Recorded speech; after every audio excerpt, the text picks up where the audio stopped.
Neste momento que você está vivendo, você não está sozinho. Neste momento que você está vivendo, Deus está com você. Em momentos de esgotamento, de fastio, recorre confiadamente ao Senhor, dizendo-lhe como aquele amigo nosso: Jesus, vê lá o que fazes. Antes de começar a luta, eu já estou cansado. Ele te dará a sua força. Meu irmão e minha irmã, há momentos na vida que a gente entra em esgotamento.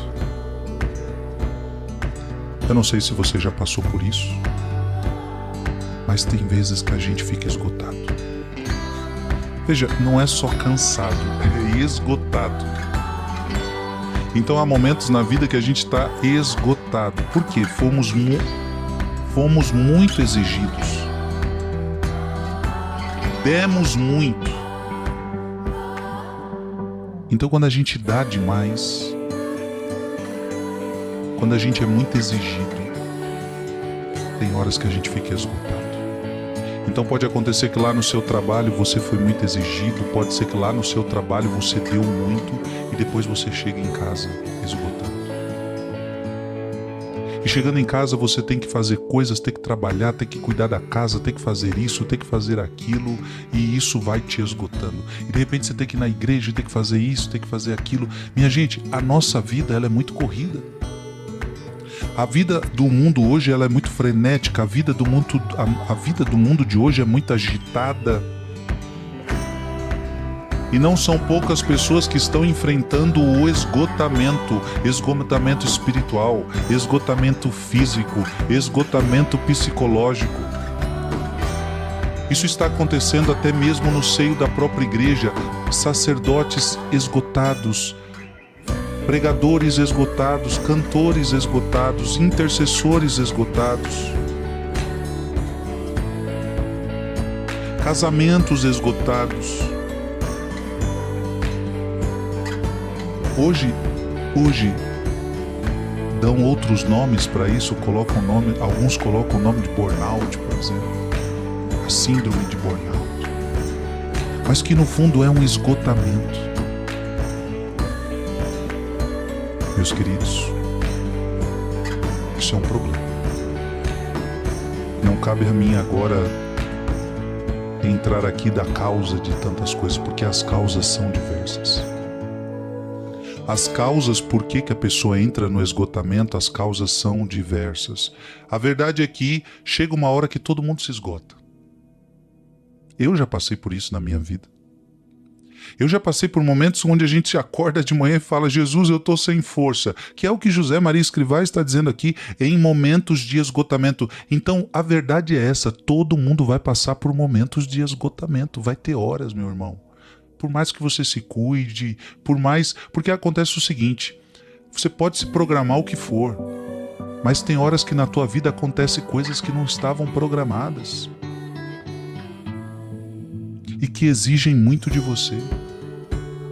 Então, em momentos de esgotamento, de fastio, recorre confiadamente ao Senhor. E olha que José Maria Escrivá está falando: quando você se sentir esgotado, recorra a Deus. Talvez tem pessoas me assistindo agora que estão passando por este momento. O que você deve fazer?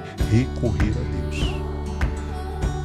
E fazer o quê? Recorrer a Deus com confiança, dizendo-lhe como aquele amigo nosso: Jesus, vê lá o que fazes. Antes de começar a luta, já estou cansado. Falar para Jesus que você está cansado.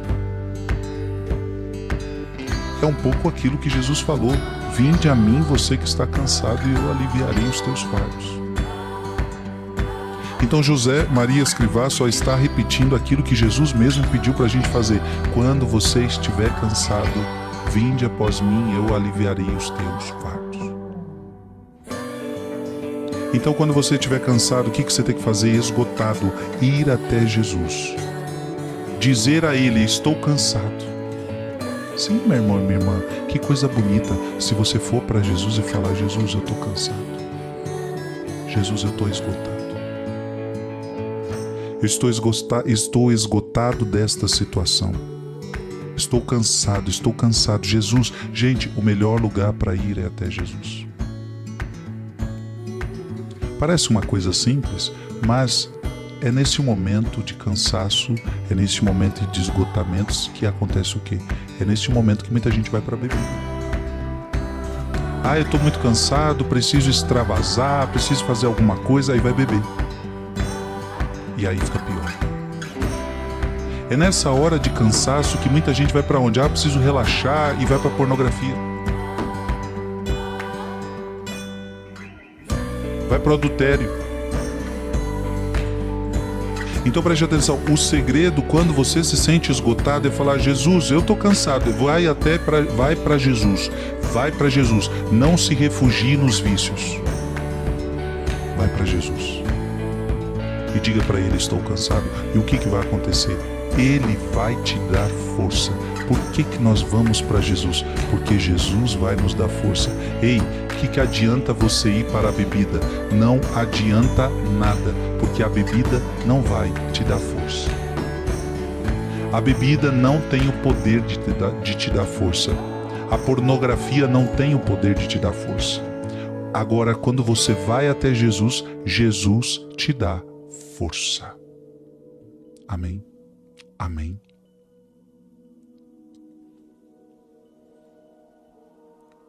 (245) Se não existem dificuldades, as tarefas não têm graça humana nem sobrenatural.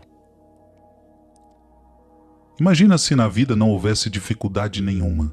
Que graça teria? Gente, não é verdade que quanto mais dificuldade, quando a gente chega no final, a gente fala: uau! Quando a gente faz alguma coisa sem dificuldade, a gente não dá valor. Já prestou atenção nisso? Imagina, vou falar uma coisa bem simples, um jogo de futebol. Se um time muito bom ganha de um time muito pequeno, aquilo não tem valor. Então, 10-0 no time, só que o time era fraco, o outro time era muito melhor, então não tem mérito essa vitória.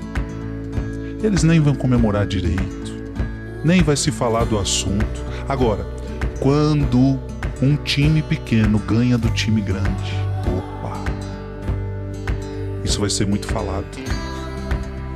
Porque houve muita dificuldade, houve muito sacrifício, e quando é difícil, você dá mais valor à vitória. Então você imagina uma vida sem sofrimento, você imagina uma vida sem dificuldade nenhuma, seria uma vida sem graça. As dificuldades, elas trazem uma certa graça. Se ao pregares um prego na parede não encontras resistência, o que é que poderás pendurar ali? Olha que interessante. Você vai pregar um prego, se não tem resistência à parede, você não consegue pregar nada. Então a vida também é assim, minha gente. A gente encontra resistências, a gente encontra dificuldades, mas se a gente enfrenta, se a gente não desiste, a gente consegue alcançar várias coisas. Aquilo que a gente alcança depois da dificuldade é muito frutuoso. 246. Parece mentira que um homem como tu, que segundo dizes, te sabes nada, se atreva a levantar obstáculos à graça de Deus. Parece mentira que você coloca obstáculo à graça de Deus. Isso é o que fazes com a tua falsa humildade, com a tua objetividade, com o teu pessimismo. Gente, a pior coisa é quando a gente coloca obstáculo para Deus. Então Deus quer agir na tua vida, Deus quer agir na tua vida, Deus quer fazer na sua vida, só que a gente coloca obstáculo. Deus quer fazer uma obra, mas a gente não é humilde para permitir com que Deus realize a sua obra. Deus quer fazer a obra na nossa vida, só que a gente é pessimista, não vai dar certo, não vai dar certo, não vai dar certo.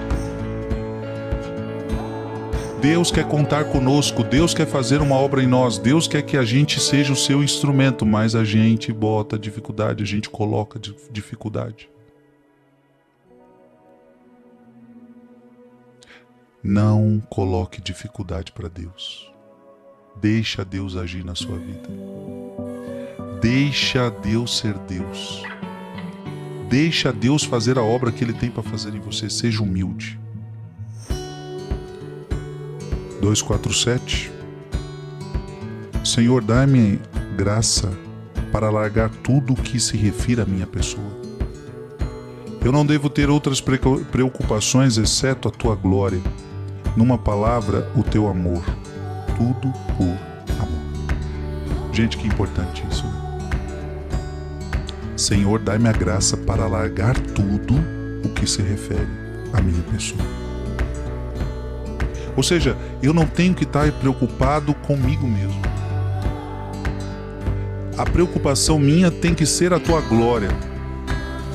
Então veja, vivemos num mundo onde as pessoas querem se agradar e pouco querem agradar a Deus. Então isso está errado.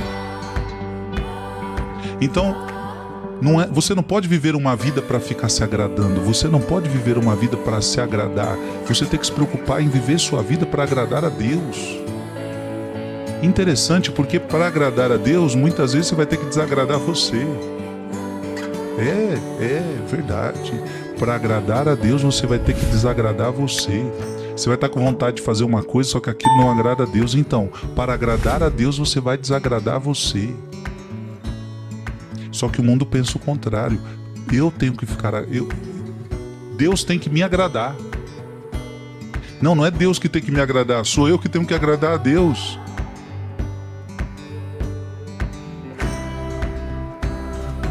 Você está entendendo? Isso é muito importante. Numa palavra, o teu amor, tudo por amor. Então tudo que você vai fazer tem que ser por amor a Deus, não para você mesmo. Por amor a Deus, por amor a Deus, tudo por amor. 2,48.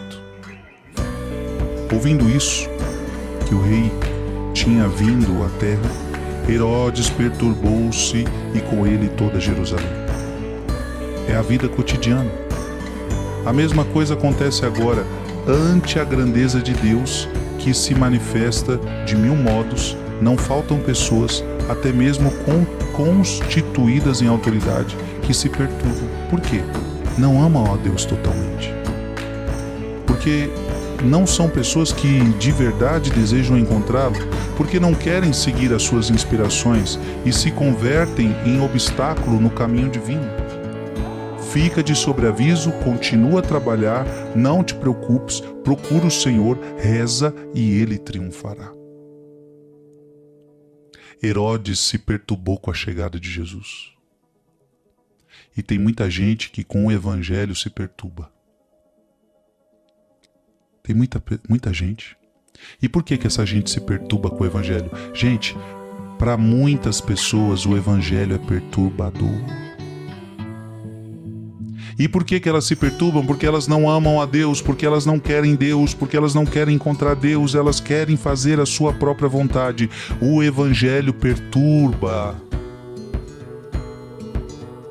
O Evangelho perturba.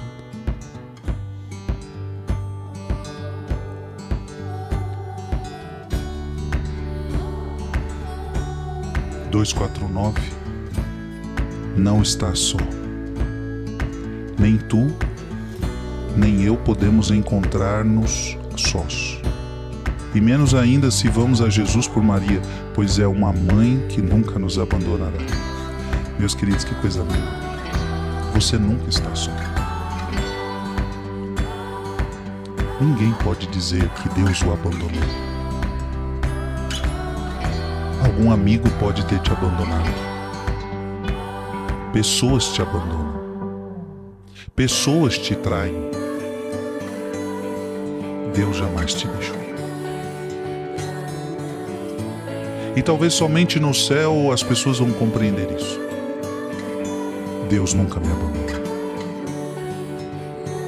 Ah, Frei, mas teve momentos da minha vida onde eu não senti a presença de Deus. Ah, tá bom, você não sentiu a presença de Deus, mas não significa que Deus não estava com você.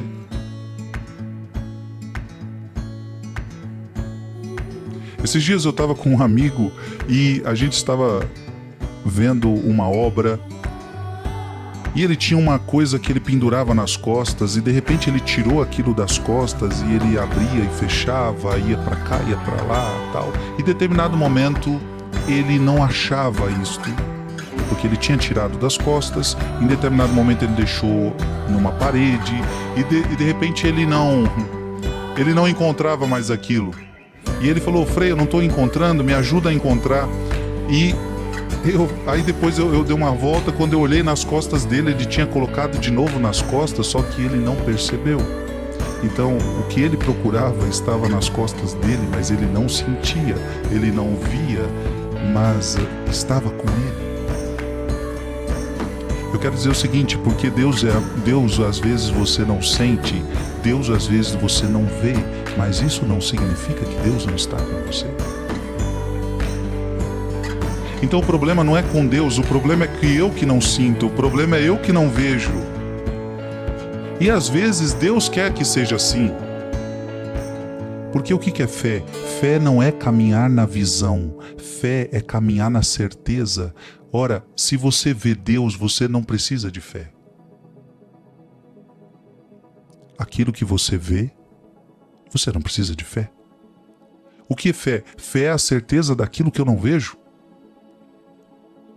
E diz a palavra que Ele quer que o justo caminha pela fé, o justo vive pela fé. Deus quer que a gente viva de fé. Então vai ter momentos na sua vida onde você não vai ver Deus. Vai ter momentos na sua vida onde você não vai enxergar Deus. Vai ter momentos na sua vida onde você não vai sentir a presença de Deus. Mas isso não significa que Deus não está com você. Deus nunca te abandonou. E mais, a Virgem Maria nunca te abandonou. A Virgem Maria nunca te abandonou. O teu anjo da guarda nunca te abandonou. Então para pensar. Você tem um Deus Pai, Filho e Espírito Santo que nunca te abandona. Você tem a Virgem Maria que nunca te abandona. Você tem um anjo da guarda que nunca te abandona. E é claro, eu estou falando o mínimo, mas só esse mínimo já é muito bom. A Santíssima Trindade, a Virgem Maria, o anjo da guarda, só aí você nunca está só. Nunca está só. Neste momento que você está vivendo, você não está sozinho. Neste momento que você está vivendo, Deus está com você. Quando te parecer que o Senhor te abandona, não te entristeças. Procure-o com mais empenho. Ele, o amor, não te deixa só. Gente, às vezes pode parecer que Deus te abandona, mas entenda isso, só parece. Só parece, Deus não te abandona, só parece. Então, quando te parecer que o Senhor te abandona, não te entristeças. Se parece que Deus te abandonou, procure-o. Aliás, eu tenho que te dizer uma coisa. Deus às vezes se esconde de você como numa brincadeira de esconde-esconde para que você possa procurá-lo. Às vezes, eu não sei se já aconteceu com você, papai e mamãe se escondiam da gente. E por que papai e mamãe se escondiam da gente? Para brincar, porque ele sabia que o filho, quando sentisse falta, o filho ia procurar o pai. Porque às vezes o pai está o tempo todo, a mãe está o tempo todo com o filho não percebe. O filho não dá valor. De repente o filho está brincando, ele está intertido, de repente ele olha para o lado, cadê papai? Ele olha para o lado, cadê mamãe? E mamãe se escondeu, papai se escondeu, e então aquela criança começa a procurar o pai, e se não acha, vai chorar. Amado irmão e amada irmã, Deus às vezes faz assim com a gente. Deus é como que muitas vezes brinca de esconde-esconde para que a gente possa procurá-lo. Não é que ele não está com a gente, mas às vezes ele se esconde. Outras vezes é a gente que está com tanto pecado e a gente não percebe a sua presença. Então por um lado às vezes é o meu pecado que me afasta de Deus. Outras vezes é que Deus quer me fazer crescer na fé, então ele meio que se esconde para que eu possa procurá-lo com mais força, com mais sede. Quando te parecer que o Senhor te abandonou, não te tristeças. Procure-o com mais empenho. Ele, o amor, não te deixa só. Ele é amor e o amor não deixa nunca de amar. Deus é amor, minha gente. Ele não deixa nunca de amar você. Convence-te de que é por amor que te deixa só, para que vejas com clareza na tua vida que é dele e o que é teu. Convence-te de que é por amor que te deixa só, para que vejas com clareza na tua vida o que é dele e o que é teu. Deus muitas vezes faz você fazer a experiência de agir por si mesmo. Porque o que acontece? Quando é que a gente peca? Quando a gente se afasta de Deus. Quando é que a gente peca? Quando a gente quer contar conosco mesmo e não com a graça de Deus. E Deus permite essa situação para que a gente veja. Olha o que acontece se você não estiver comigo. É para ficar claro, Deus permite que a gente caia, Deus permite que a gente peque, para que, primeiro, para respeitar a nossa liberdade, e outra, para que você enxergue. Sem mim, olha o que acontece com você. É para que você aprenda. Deus permite. Deus respeita a nossa liberdade. 2:5:1 Dizias-me: vejo-me não somente incapaz de andar para a frente no caminho, mas incapaz de salvar-me. Pobre da minha alma, sem o milagre da graça.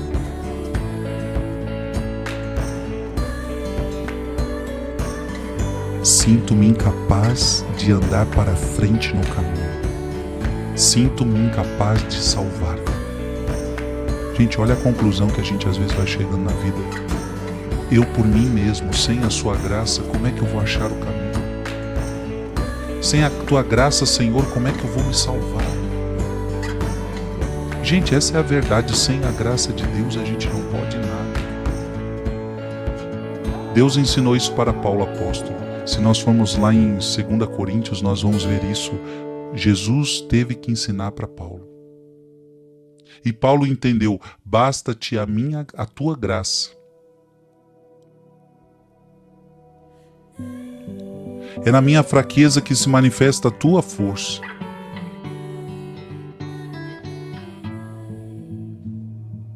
Como é que eu vou me salvar sem a graça de Deus? Estou frio. E o que é pior? Como que indiferente. Exatamente como se fosse um espectador do meu caso, que pouco se importasse com o que contempla. Serão estéreis esses dias?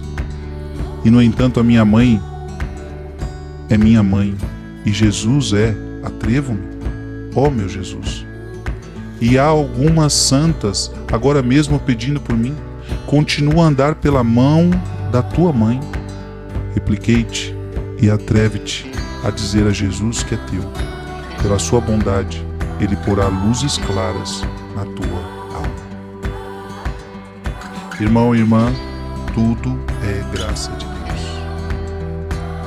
Se ele não segurar a nossa mão, a gente não chega a lugar nenhum. Se Deus não nos der a sua graça, a gente não pode se salvar. Nós precisamos de Deus para tudo. 2:5:2 Dá-me, Jesus, uma cruz sem sirineus. Digo mal, a tua graça, a tua ajuda far-me-á falta, como para tudo mais. Se tu, o meu sirineu, se tu o meu sirineu, contigo, meu Deus, não há prova que me assuste. Mas, e se a cruz fosse o tédio, a tristeza? Eu te digo, Senhor, que contigo estaria alegremente triste. Dá-me, Jesus, uma cruz sem sirineus. Que o Senhor seja o meu sirineu. Olha que bonito José Maria Escrivá está dizendo. Que você, Jesus, seja o meu sirineu. Que você, Jesus, me ajude a carregar a cruz.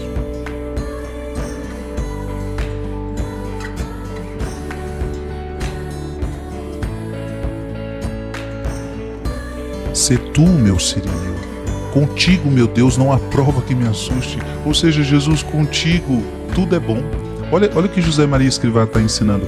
Com você, Jesus, tudo é bom. Até a cruz com você é boa. Até o sofrimento com Jesus é bom. Gente, isso é lindo. Esse é o segredo de uma vida feliz. Esse é o segredo de uma vida feliz. Com Jesus tudo fica bom. Sabe aquela coisa, vamos dizer que você está com um amigo que você ama muito e de repente você vai comer num restaurante e vem aquela comida ruim. Só que porque você está com aquele amigo, até a comida ruim fica boa. E de repente você está numa viagem e o carro quebra, mas dentro do carro está o seu melhor amigo e vocês brincam e vocês se divertem. E aquela viagem que era para ser um estresse total, ela vira comédia, é engraçado. Até carro quebrado com um amigo melhor do mundo ficou bom essa viagem. Irmão, irmã, esse é o conselho que José Maria Escrivá está dizendo para mim e para você. Com Jesus, até a cruz fica boa, até sofrimento, contigo tudo fica bom. E olha que interessante, ele diz aqui: mas se a cruz fosse o tédio, a tristeza, e se eu falar para você que cruz é tristeza? E se eu falar para você que cruz é tédio? Aí José Maria Escrivá diz, e eu te digo, Senhor, que contigo estaria alegremente triste. Ou seja, se a cruz é tristeza, mas contigo eu estaria alegremente triste. Ou seja, com Jesus tudo é bom. Se eu estou com Jesus, então venha sofrimento, pode vir sofrimento. Se eu estiver com Jesus, ótimo. O que eu não posso é ficar sem Jesus. O que eu não posso é sofrer sem Jesus. Preste atenção. As maiores alegrias sem Jesus são tristeza. Então você imagina uma pessoa mundana, ela está feliz, ela está alegre, muito dinheiro, muita curtição, muita badalação, beleza, ela está alegre, mas sem Jesus, na verdade ela está triste.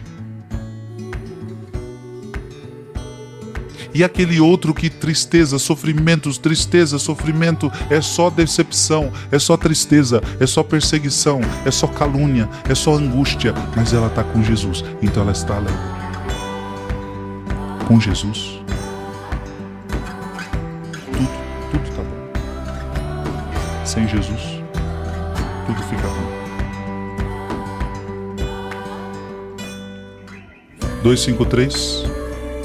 Se eu não te perco, Senhor, para mim não haverá pena que seja pena. Se eu não te perco, Senhor, para mim não haverá pena que seja pena. A gente tem que fazer de tudo para não perder Jesus. E eu falo para você, a gente pode perder Jesus? Pode. Quando é que eu vou perder Jesus? Nesta vida eu vou perder Jesus toda vez que eu cometer um pecado mortal. Porque quando eu escolho... por que, Frei, o senhor está dizendo que eu vou perder Jesus se eu cometer um pecado mortal? Vamos abrir a sua Bíblia. Abre a sua Bíblia em 1 João, capítulo 3, versículo 8. 1 João, capítulo 3, versículo 8. A Bíblia diz assim: aquele que peca é do demônio, porque o demônio peca desde o princípio. Eis porque o Filho de Deus se manifestou para destruir as obras do demônio. Então assim, a pessoa que quer viver no pecado, ela começou a não ser de Deus, agora ela é do demônio. Aquele que peca é do demônio. Então quando a pessoa quer viver uma vida de pecado, ela sai do reino de Cristo e vai para o reino das trevas. Ela vai viver no reino do demônio. Então você pode perder a graça aqui nessa terra, você pode perder a graça. E claro, você pode perder a graça futura, você pode perder Jesus para sempre na eternidade. É o caso de alguém que for para o inferno. Então qual deve ser a minha vida? Eu não posso perder Jesus. Eu não posso perder Jesus. E o que faz eu perder Jesus? Pecado.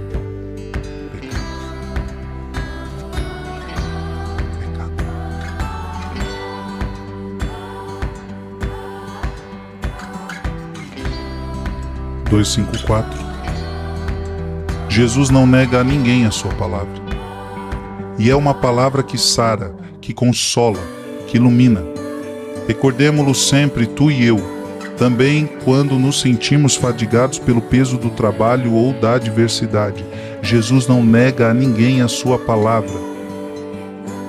Jesus dá a todos a sua palavra, e sempre é uma palavra que sara. A palavra de Cristo é uma palavra que sara, é uma palavra que consola, é uma palavra que ilumina. Gente, a palavra de Deus é maravilhosa, sara, consola, ilumina. Então, quando você se sentir fadigado pelo peso do trabalho, quando você se sentir fadigado pelo peso das adversidades, lembre-se, a palavra de Deus sara, a palavra de Deus consola, a palavra de Deus levanta, ela deve ser o teu apoio. A palavra de Deus. 2:5-5. Não esperes o aplauso dos outros pelo teu trabalho. Isso aqui é importante. Ser humano é terrível. A gente faz qualquer coisa e a gente quer receber agradecimento. A gente faz qualquer coisa e nós queremos os aplausos. Aplausos aqui é agradecimento. Aplauso aqui é reconhecimento. Então tudo que a gente faz com amor, tudo que a gente faz com carinho, tudo que a gente faz, a gente quer receber agradecimento. A gente quer receber reconhecimento. Não busques isso. Jesus nos ensinou no Evangelho que quando a gente dá uma esmola, que a outra mão não saiba o que fez. Ou seja, dê esmola em segredo. Quando você for rezar, reze em segredo. Quando você jejuar, jejue em segredo. Ou seja, não se preocupe com o elogio dos outros. Não reze para os outros te aplaudirem. Não faça penitência para os outros te aplaudirem. Não faça obras de caridade para os outros te aplaudirem. Porque os aplausos incham o teu ego. Porque qual é o segredo das obras? Preste atenção. Qual é o segredo para que as tuas obras sejam boas? Se você as faz bem, com reta intenção para Deus. Não adianta só fazer bem uma obra.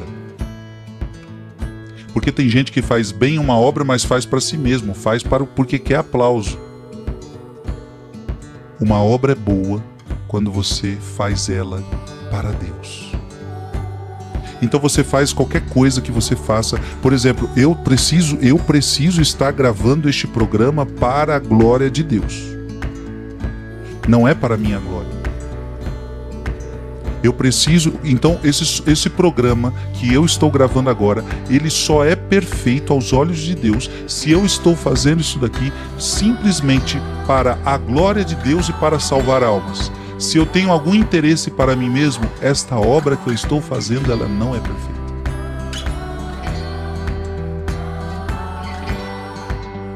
Tudo que você faz, você vai lavar a louça é para a glória de Deus. Você vai fazer comida. Essa comida que eu estou fazendo é para a glória de Deus, para servir os irmãos, mas primeiro em lugar para a glória de Deus. Esta é uma obra perfeita. Tudo que eu faço é visando a glória de Deus. Eu faço por amor, eu faço com amor para a glória de Deus, para servir o meu próximo.